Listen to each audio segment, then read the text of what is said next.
Днес ще ви покажа две храни, които ще ви попречат да отслабнете, а най-вероятно ги ядете всеки един ден, особено хората, които искат да влязат във форма. Първата храна за изненада на много хора, това е бананите. В един средно голям банан има около 140 калории, но по-лошото е, че те не ви засищат, даже напротив, разяждат ви, защото е сладък и често след един банан следва втори или нещо друго сладичко и нямат достатъчно количество протеин.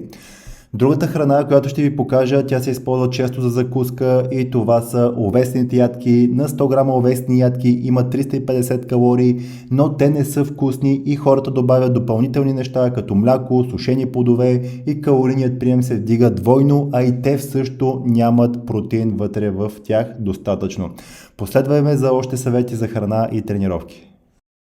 Днес ще ви покажа две храни, които ще ви попречат да отслабнете, а най-вероятно ги ядете всеки един ден, особено хората, които